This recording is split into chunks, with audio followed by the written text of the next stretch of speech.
నమస్కారం. మనకి అలసట గురించి 4, 5 పాయింట్స్ ఉన్నాయి. ఒకటి మెయిన్‌గా అలసటకి కారణము మనకి మెటబాలిజం స్లోగా ఉండడము అన్నమాట. అయితే కొంతమందికి మెటబాలిజము పుట్టుకతో స్లో కావచ్చు. కొంతమందికి ఏజ్ వల్ల కూడా స్లో కావచ్చు. కానీ కొంతమందికి మూడో కారణము మెటబాలిజము తేడాల వల్ల కూడా స్లో కావచ్చు. చిన్నప్పటి నుంచి కొంతమంది పిల్లలు డల్‌గా ఉంటారు. దానికి కారణం ఏంటంటే జెనెటికల్‌గానే వాళ్ళకి ఏదైతే ఎనర్జీ ప్రొడ్యూసింగ్ సెల్ లోపల ఉండే పార్ట్ మైటోకాండ్రియా ఉంటుందో అది కొంచెం డల్‌గా ఉన్నప్పుడు ఆ పిల్లలు డల్‌గా ఉంటారనమాట. ఇంకా డల్‌గా ఉంటే వాళ్ళకి మానసిక వ్యాధులు కూడా వచ్చే అవకాశం ఉంటుందన్నమాట. నేను పుట్టుకతోనే నాకు ఎనర్జీ అనేది చాలా డల్‌గా ఉండేది. నేను చాలా యాక్టివ్‌గా ఫిజికల్‌గా నేను చాలా డల్ స్టూడెంట్‌ని అనమాట. సో, ఫిజికల్‌గా మాత్రమే. అయితే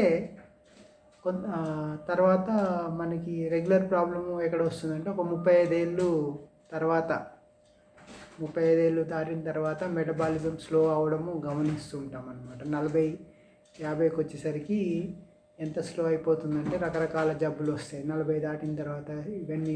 అయితే ఇటీవలి కాలంలో 20 ఏళ్ళకి 15 ఏళ్ళకి కూడా మెటబాలిజం స్లో అవ్వడం వల్ల హార్ట్ అటాక్స్ రావడము, బ్రెయిన్ స్ట్రోక్స్ రావడము, ఇతరత్ర ప్రాబ్లమ్స్ రావడం చూస్తున్నాం కదా. అయితే కీటో డైట్ పర్ఫెక్ట్‌గా ఉంటుంది. కానీ ఈ కీటో డైట్‌కి కన్వర్ట్ చేయడము వెంటనే కష్టం కాబట్టి మీకు కొన్ని షార్ట్ కట్స్ చెప్తాను నేను. ఈ షార్ట్ కట్స్ వల్ల కూడా మీరు అలసటని దూరం చేసుకోవచ్చు. ఈ ఈ షార్ట్ కట్స్‌లో ప్రధానంగా ఇది non sedimentary cold press coconut oil అనమాట. అంటే దీంట్లో సెడిమెంట్స్ ఏమి ఉండవు. 100% pure water like coconut oil, that cold press coconut oil అనమాట. దీని ఉపయోగము మామూలు వాళ్ళకు కూడా, కీటో డైట్ చేయని వాళ్ళకు కూడా ఎలా ఉంటుందనేది నెక్స్ట్ పాయింట్లో చెప్తాను. అయితే మనకి ఈ అలసటకి ప్రధాన కారణము ఒకవైపు ఏజ్ పెరిగిన కొద్దీ మన మెటబాలిజం మైటోకాండ్రియా వీక్ అయిపోతూ ఉంటుంది. ఇన్సులిన్ రెసిస్టెన్స్ ఒక సమస్య, పాన్క్రియాస్ అలసిపోవటము, ముందు పాన్క్రియాస్ అలసిపోతుంది, తర్వాత మైటోకాండ్రియా అలసిపోతుంది, రిసెప్టర్స్ అలసిపోతాయి అన్నమాట సైంటిఫిక్గా. అయితే ఇవన్నీ ఇట్లా జరిగినప్పుడు మనం అలసిపోయిన ఫీలింగ్ వస్తుంది. అయితే దీనికి కారణము ప్లస్ దీన్ని ఎలా తగ్గించుకోవాలి అలసటని అంటే, ప్రస్తుతం మనం తీసుకునే ఆహారంలో 80-90%, 80-90% కార్బోహైడ్రేట్స్ ఉన్నాయి. మిగిలిన 10-15% ప్రోటీను, ఫ్యాట్ ఉంది. ఎందుకు అంటే మనకి ఫ్యాటీ యాసిడ్స్తోని కొలెస్ట్రాల్ వస్తుందని ఒక భయం ఉంది. కానీ యాక్చువల్గా కొలెస్ట్రాల్ ఏది తీసుకున్నా ఆహారం ఎక్కువ తీసుకుంటే, అంటే మనం పిండి పదార్థాలు ఎక్కువ తీసుకున్నా, ప్రోటీన్ ఎక్కువ తీసుకున్నా, ఫ్యాట్ ఎక్కువ తీసుకున్నా అది కొలెస్ట్రాలే అవుతుంది అనమాట. కేవలం ఆయిల్ తాగితేనే అంటే 2014కి ముందు అట్లాంటి బ్యాడ్ ఇంప్రెషన్ ఉంది. మన కీటో డైటీషియన్స్ అమెరికాలో, యూరోప్లో పెద్ద భారీ యుద్ధం చేశారు. క్రూసేడ్ లాంటి యుద్ధాలు చేసి 2014లో కొలెస్ట్రాల్కి ఈ ఫుడ్కి సంబంధం లేదు అని చెప్పి నిషేధం ఎత్తివేయించడం కూడా జరిగింది. దాని మీద వేరే వీడియోలో మాట్లాడుకుందాం. అయితే మీరు 90% పిండి పదార్థాలు తీసుకున్నారనుకోండి, దాన్ని ఇంకొంచెం తగ్గించారనుకోండి, 80%కి తగ్గించారనుకోండి, తగ్గించిన ప్లేస్లో ఆ 2000 క్యాలరీస్ ఏదైతే ఉందో కొంచెం ప్రోటీను, కొంచెం ఫ్యాట్ పెంచుకున్నారనుకోండి, అప్పుడు ఈ ఇన్సులిన్ రెసిస్టెన్స్ కానీ, పాన్క్రియాస్ అలసట, మైటోకాండ్రియా అలసట, రిసెప్టర్స్ అలసట ఇదంతా లేకుండా అది ఎనర్జీ మీకు డైరెక్ట్గా వస్తుందన్నమాట. మీరు ప్రోటీన్ తీసుకుంటే అందులో అమినో యాసిడ్స్, మీకు యూస్ఫుల్ అమినో యాసిడ్స్ వస్తాయి. దాని నుంచి సెల్ యాక్టివ్ అయిపోతాయి అన్నమాట. కొత్త సెల్స్ పుట్టుకురావడం వల్ల ఇన్సులిన్ రెసిస్టెన్స్ అనేది దాన్ని లాగకుండా మామూలుగా కణాలు పుడుతుంటాయి, చనిపోతుంటాయి. కానీ ఈ ఇన్సులిన్ రెసిస్టెన్స్ ఉండడం వల్ల పుట్టే కొత్త కణాలు కూడా బలహీనంగా పుడుతుంటాయి అన్నమాట. అదే మీరు ప్రోటీన్ ఎక్కువ తీసుకుంటే కొత్త కణాలు యాక్టివ్గా పుడతాయి. దానివల్ల ఎనర్జీ ప్రొడక్షన్ అనేది పెరుగుతుంది. రెండోది ఫ్యాటీ యాసిడ్స్, అంటే మంచి ఫ్యాట్స్ తీసుకుంటే కోకోనట్ ఆయిల్ లాంటి ఫ్యాట్స్ లేదా మంచి నెయ్యి అట్లాంటిది కొంచెం పెంచుకుంటే వాటికి ఇన్సులిన్తో సంబంధం లేకుండా మైటోకాండ్రియాలో ఎనర్జీ ప్రొడ్యూస్ అవుతుంది అన్నమాట. సో అట్లా రెండోది మనము ఈ 80% కార్బోహైడ్రేట్ని 70%కి తగ్గించామనుకోండి, 70% మాత్రమే కార్బోహైడ్రేట్స్ తీసుకుంటూ ఒక 15% ప్రోటీను 15% ఫ్యాట్ తీసుకున్నాం అనుకోండి, ఇది ఇంకా ఈ ఎనర్జీ ప్రొడక్షన్ అనేది ఎఫిషియన్సీ అనేది ఇంకా పెరుగుతుంది.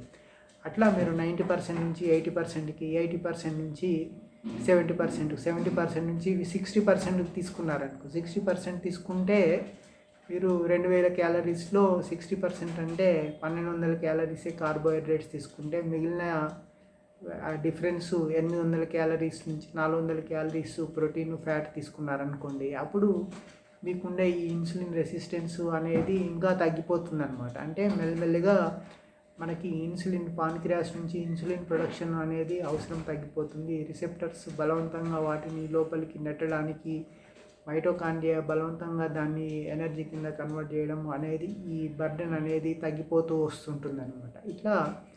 అయితే ఇలా తగ్గిపోవడం అనేది మెల్లగా మీరు అంటే ఎన్నో నెలలు, సంవత్సరాలు కాదు, ఒక 24 అవర్స్లోనే మీరు గమనిస్తారు. అయితే 24 అవర్స్ అంటే మీరు మొదటి రోజు 90% కార్బోహైడ్రేట్ని 80 అట్లా మీరు చేస్తూ ఉంటే మీకు తేడా తెలుస్తూ ఉంటుంది. అయితే ఇంకా ఈ కోకోనట్ ఆయిల్ని ఎలా వాడాలి అంటే, ఈ కోకోనట్ ఆయిల్ నా దగ్గర ఎప్పటికీ నా కార్లో ఒక 15-20 బాటిల్స్ ఉంటాయన్నమాట. నేను నా క్లయింట్స్కి, ఫ్రెండ్స్కి మీరు డైట్ చేయకపోయినా పర్లేదు, రోజు కాస్త కోకోనట్ ఆయిల్ తీసుకోండి అని చెప్తాను. అయితే ఈ కోకోనట్ ఆయిల్ మెటబాలిజం కొంచెం డిఫరెంట్గా ఉంటుంది. మీరు ఈ రెగ్యులర్ డైట్లో అయినా కూడా కాస్త కోకోనట్ ఆయిల్ మీరు టీ తాగేటప్పుడు, అంటే వేడి నీళ్ళు లేదా గ్రీన్ టీ లేదా అన్నం తినేటప్పుడు నెయ్యి బదులుగా, అంటే మామూలుగా మనకి అన్నము పప్పులో ఒక చెంచా నెయ్యి వేసుకొని తింటాము. ఈ నెయ్యి వేసుకొని తినడం అనేది కీటో అనమాట. అప్పుడు మన కీటో డైట్, ఒకప్పుడు పూర్వీకులు కీటో డైట్ వాడిన ఆ సాంప్రదాయం అనమాట. అట్లా ఆనవాయితీగా మిగిలిందనమాట. అట్లా నెయ్యి వేసుకోవచ్చు, లేదా కొబ్బరి నూనె వేసుకుంటే మీకు ఇట్లా పెరుగుతుంటుంది అనమాట. ఉదయమే మీరు ఎట్లా టీ కాఫీ తాగినప్పుడు అందులో ఒక చిన్న చెంచాడు, అంటే ఒక 4-5 గ్రాములు లేదా 4-5 ml వస్తుంది.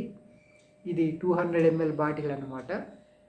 ఈ 200 ml బాటిల్ నుంచి మీరు ఒక మూత వేసుకుంటే 3-4 అట్లా వచ్చిందనుకోండి, అంటే మీరు ఇడ్లీ తిన్నా, ఏది తిన్నా, టీ తాగినా, చేసినా, నేను ఈ పర్సంటేజ్ చెప్తున్నాను కదా, 90% నుంచి 80%కి, 60%కి ఇట్లా తగ్గినప్పుడు ఫ్యాటీ యాసిడ్స్ పెరగడంలో మీరు ఈ కోకోనట్ ఆయిల్ని, ఇలాంటి కోకోనట్ ఆయిల్ వాడుకున్నారనుకోండి, అది ఫాస్ట్ ఎనర్జీ అనమాట. దీని మెటబాలిజం ఎలా ఉంటుందంటే ఈవెన్ వాటర్ కన్నా ఫాస్ట్గా ఉంటుంది.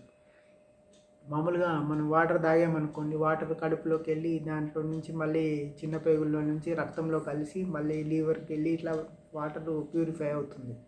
అదే కోకోనట్ ఆయిల్కి ప్యూరిఫికేషన్ అనేది ఉండదన్నమాట. డైరెక్ట్ లీవర్కి వెళ్ళి లీవర్లో ప్యూరిఫై అవుతుంది. అంటే మామూలుగా మనం వాటర్ తాగితే కడుపులో నుంచి చిన్న పేగుల్లోంచి రక్తంలోకి వెళ్తుంది. కోకోనట్ ఆయిల్ అనేది డైరెక్ట్గా కడుపులోంచి చిన్న పేగులు నుంచి రక్తంలో ఇట్లా లీవర్కి అంత సర్క్యులేషన్, అంత లాంగ్ సర్క్యులేషన్ లేకుండా చిన్నగా మినీ సర్క్యులేషన్, డైరెక్ట్ ఒక లింఫ్ ఉంటుందన్నమాట. అంటే డైరెక్ట్గా కడుపులోంచి లీవర్కి వెళ్ళిపోతుంది అనమాట. అంటే రక్తంలో కలవాల్సిన పని ఉండదన్నమాట. దానివల్ల ఈ ఫాస్ట్గా పనిచేసే గుణం వల్ల ఎనర్జీ, చాలా ఫాస్ట్ ఎనర్జీ అనేది మనం ఫీల్ అవుతాము. అయితే ఈ షార్ట్ కట్ ఉండడం వల్లనే చాలామందికి ఈ డైజెషన్ అనేది ప్రాబ్లము, ఇట్లాంటి కొంచెం ఇతరత్ర ఉంటుంది. ఈ చిన్న సమస్యలు ఉంటాయి. అందుకని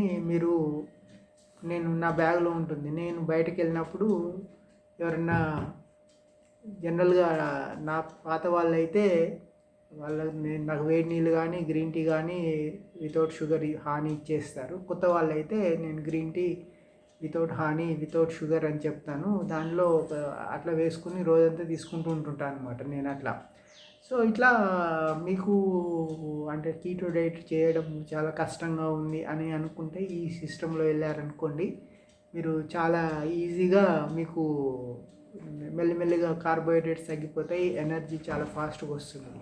ఈ కోకోనట్ ఆయిల్ నుంచి ఎనర్జీ ఏంటంటే డైరెక్ట్ 100% యూజ్ అవుతుంది అనమాట. వేస్టేజ్ ఉండదు అనమాట. యాక్చువల్గా ఫస్ట్ కోకోనట్ ఆయిల్ తీసుకున్నప్పుడు మనం కార్బోహైడ్రేట్స్ కన్నా కూడా కోకోనట్ ఆయిల్ నుంచే ఎనర్జీని శరీరం వాడుకుంటుంది అనమాట. వేస్ట్ కార్బోహైడ్రేట్స్ని తర్వాత వాడుకుంటుంది. ఇది దీంట్లో ఉన్న అడ్వాంటేజ్ అనమాట. సో ఈ రకంగా మీ అలసటని దూరం చేసుకుందావచ్చు. మీ అలసటని దూరం చేసుకోవచ్చు. Thank you.